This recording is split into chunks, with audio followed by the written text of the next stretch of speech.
On Contours today, I have my returning guest, John Hampilos. He's from Little Brook Nursing and Convalescent Home in Hunterdon County, in Califon, New Jersey, to be exact. And we like to talk about several times a year elder care and different ways to make your life easier with an elderly person in your family and make it easier for them as well. And today we're going to talk about making sure your loved one is eating right. And I think that's a really important topic because I'm starting to see this now in my own personal life with some elderly relatives. So I'm glad that this is the topic we're going to touch on today. So welcome back to Contours, John. Thank you, Melanie, and good morning. Good morning. So tell us, you have, and I love the way you do your newsletter, your senior care focus newsletter, because you have different hot topics and talking points, starting with like first this, second this, and it really breaks it down nicely so you can take the information that you need and it's all right there for you. And, you might only need to focus on the second step or the fourth step, right. So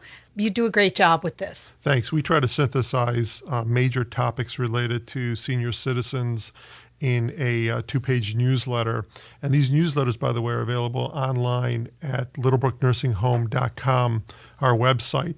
And we've published to date 15 newsletters that are very, very relevant to us as we age. As we enter our 50s, 60s, and 70s, we may be taking care of our elderly parents or loved ones or those whom we are responsible for. And we've gotten a lot of good feedback on this newsletter and helping people make certain decisions or discern whether one option is better than another. And today, I'm here to talk about making sure that your loved one is eating right. As you know, Melanie, the baby boomers are the fastest growing segment of the U.S. population, and many of the earlier baby boomers are now entering their 70s and 80s. Which blows my mind. Yes, mine too. Mine too, because I'm getting up there as well. And it's critically important, aside from the seniors getting the kind of health care that they require as they age, nutrition is almost equally as important as medication and other therapies. And what we have found is that malnutrition, for example, often shows itself in weight loss, disorientation, lightheadedness, forgetfulness, and sometimes can be mistaken as an illness or disease. For example, dementia. And so we point out that it's important that we who are responsible for our elderly parents and loved ones pay very close attention to their daily eating habits and ask them many questions and be encouraging of honesty and openness, because we're really here to help our seniors in living, out their lives, the remaining lives, in dignity and peace, safety, and healthfulness. And so I think it's a very relevant topic for our time. I agree. So what are some of the signs that we should look for if we think our elderly relative, loved one isn't getting a proper nutrition? I mean, where do you even start? Right. I think that we could break that down into 4 areas that are critical and may be causes of poor nutrition.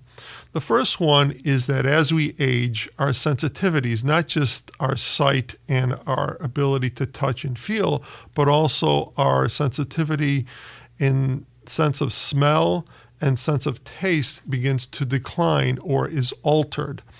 And so sometimes people have poor nutrition because they really don't taste the foods as they used to taste them. The second one is the side effects of medications. As we know, most of the medications taken in the U.S. are consumed by senior citizens. In fact, it's estimated that 80% of the medications that are manufactured and sold in the U.S. are taken by seniors 65 and above. And so these medications, either singly or in combination with other medications, can have side effects on nutrition in that they reduce appetite and make foods taste strangely. Some of them make foods taste very metallic-like. Others may cause nausea. And so we have to be careful about the medication someone is on. And this should be brought to the attention of the senior's physician so that if there are other options, they can pursue that. The third thing that we should be on the lookout for is that many seniors are on fixed incomes, Social Security or other types of retirement plans. And as such, there is a concern about how to pay the bills. Like most of us are concerned, housing, medications, and food. And sometimes food falls, third in line. They're all three of those are priorities, clearly. But sometimes the food falls third in line. And out of worry, some seniors may cut back on grocery expenses and buying nutritious foods and opting for less nutritious prepackaged processed foods. And I'll talk more about processed foods later. And then the fourth element of concern here that may cause poor nutrition is that seniors also experience physical difficulties. And as they become, frailer with age and deal with arthritis or fibromyalgia, which is a pain in the muscles, simple tasks like even peeling a potato or a fruit or standing for long periods of time become very, very challenging. And so a senior may opt to buy prepackaged foods or maybe not even eat at all. Those are the four elements that we should be looking out for as far as causing poor nutrition. And, you brought up the fact that some medications make food taste funny. I've experienced that even myself when, you get an antibiotic when you're sick or something, and you lose your appetite because nothing tastes right. Yes. And I could see where that would, you could get into a pattern of that. Sure. If you're on a medication. And there are many medications like that. Not just antibiotics are notorious for causing nausea and changing taste and losing appetite. But there are other medications as well, and those would include the antihypertensives that cause side effects like that, and also dreams, strange dreams, etc., and other medications that our seniors are on these days. But there are some practical tips about how to help your senior improve their nutrition. That's what I was just going to ask you. What signs could we look for in our loved ones or our elderly that we look out for and care for? And, what can we do? Sure. Well, at Little Brook Nursing Home, we look at helping all aspects of, seniors' life, including nutrition. And I have 5 tips that I can offer our audience today. And the first one is to offer seniors nutritionally dense foods. And what do I mean by nutritionally dense foods? First of all, cut out processed foods. Hot dogs, potato chips, they're filled with fillers and fats and salts and chemicals as well. And they're just not healthy, especially for seniors. They're not healthy for all of us generally, but especially for seniors, because some seniors may suffer from heart disease and they don't need additional fat or cholesterol or salt for that matter. Others may suffer from diabetes, and some of these foods are laced with sugars and sugar substitutes. And so we have to be very, very careful about processed foods. But there are 5 areas of nutritionally dense foods that we can recommend. Number 1 is those foods that are high in calories. That calories come from nuts, butter, and olive oil. These are essential elements. Cholesterol in a good sense is a building block for new cell development and new cell formation. So the body always needs a certain amount of cholesterol in its system. An overabundance could lead to exacerbated heart disease conditions. The other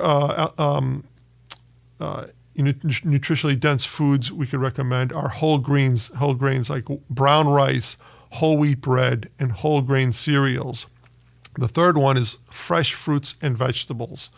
They're chock full of nutrients, including vitamins and minerals as well. The fourth tip here under nutritionally dense products are protein-rich beans, legumes, etc. And lentils are chock full of protein. Beans, white beans, red beans, black beans, they're very, very healthy. And dairy products. Dairy products, are good sources of vitamins and calcium, which is also an important building block for all of us, and especially the seniors as it relates to osteoporosis, and also has important fats that are important as well. So that would be tip number 1. Tip number 2 is prepare foods that smell aromatic and are flavorful.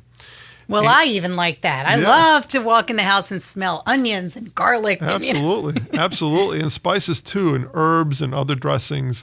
All these can be incorporated into, whether you're frying a steak or, baking potatoes, adding spices and herbs like parsley to sour cream on a potato is ideal. Dressings, adding different types of dressings to salads, for example, that might include oregano or other spices would be ideal. And these serve to increase the food intake for seniors. It stimulates their senses, as I mentioned earlier, their senses of smell and taste begin to dull, and adding spices and flavorings to foods, healthy spices and flavorings, is ideal.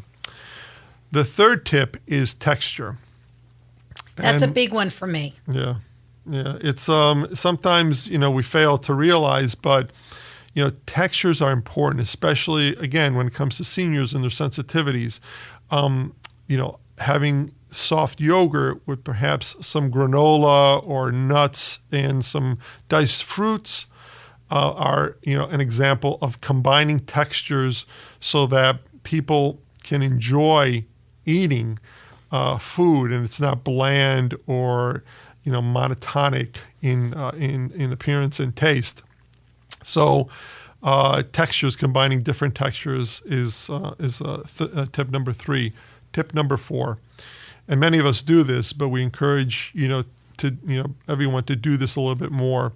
Making eating a bigger family occasion, not just over holidays and special events like birthdays, but just maybe on a weekly basis, weekend, or several times throughout the week, inviting seniors to have meals with us if they don't live with us at home. Seniors typically are depressed. They feel lonely and isolated at times. Perhaps their spouse or loved one has passed away. They're alone, and they really become excited to sit down with family as often as possible and have healthy meals. And inviting them over on a more frequent basis can help them, encourage them to eat more. And also gives an opportunity for us to ask how they're eating, what types of foods they're eating, how often they're eating. And that is tip number 5, the promotion of eating healthy snacks in between meals. It's important that everybody eat, well, except for those who may have diet restrictions like diabetics or other seniors, that they eat 3 healthy meals a day, breakfast, lunch, and dinner, the obvious. But in addition, what we like to encourage, and even in Little Brook, is that people eat in between meals. Maybe a fruit or a snack, a healthy snack, nuts in between breakfast and lunch, and the same for lunch and dinner, and even afterwards, after dinner, before bedtime. Milk and cookies, our favorite. Healthy cookies, of course. Maybe oatmeal types of cookies are preferred over chocolate chip, although I prefer chocolate chip myself. But these types of meal supplements, they don't have to be large snacks, but just something for the body to consume and increase its levels of proteins, of sugars, healthy starches, healthy fats, etc. So that and vitamins, of course, so that when seniors really need to have that source of nutrients that are available at them or have been stored in their bodies.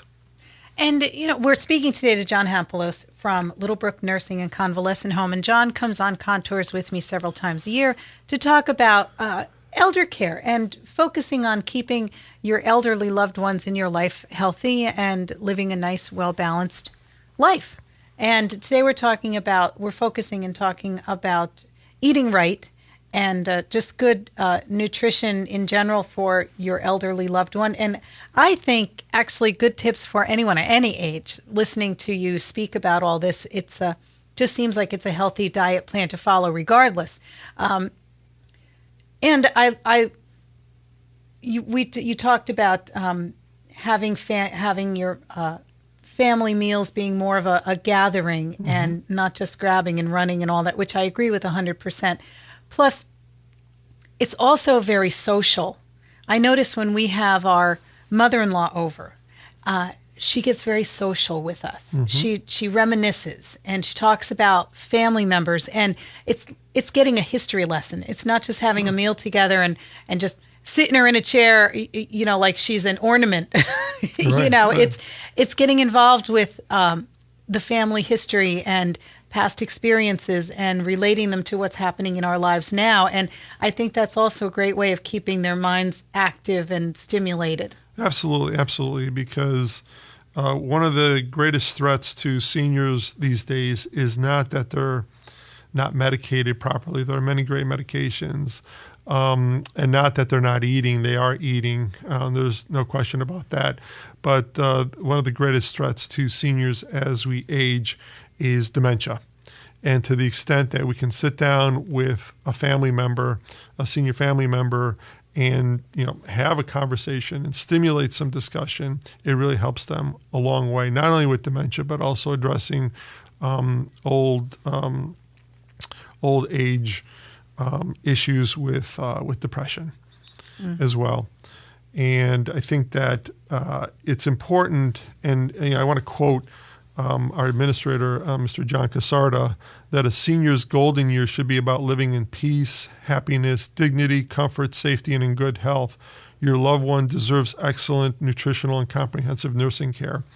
And this nursing care is not just care that's offered by a nursing home, but nursing care in the sense of family care and helping seniors with their needs, whether they be medication needs or nutritional needs. John, thank you very much for coming again today and giving us all this great information as usual. And please tell the listeners again how they can get a copy of this newsletter or read it online and the address for Little Brook. Sure. If you're interested in newsletters, historic or the present one, you're welcome to call us at Little Brook Nursing Home at 908-832-2220. Again, 908-832-2220. Or if you have access to a computer, you can go online and reach us at Little Brook Nursing Home, just one word, littlebrooknursingHome.com. And on that site, you will see a section on media and information. And in that folder, or that tab, you can toggle down to all the historic newsletters that have been published over the past several years and pick out articles on Alzheimer's, for example. The nutritional one will be posted shortly.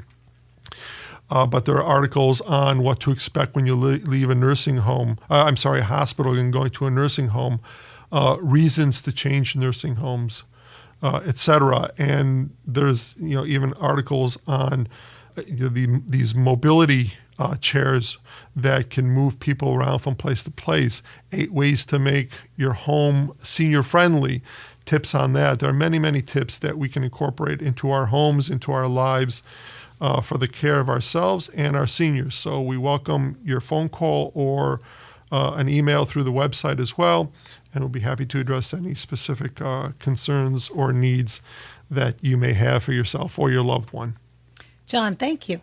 Great Thank information you, once again. And if I don't speak to you before the first of the year, have a great set of holidays, and we will talk to you the next time your newsletter comes out. Thank you, Melanie, and likewise to you and your family and to our guests.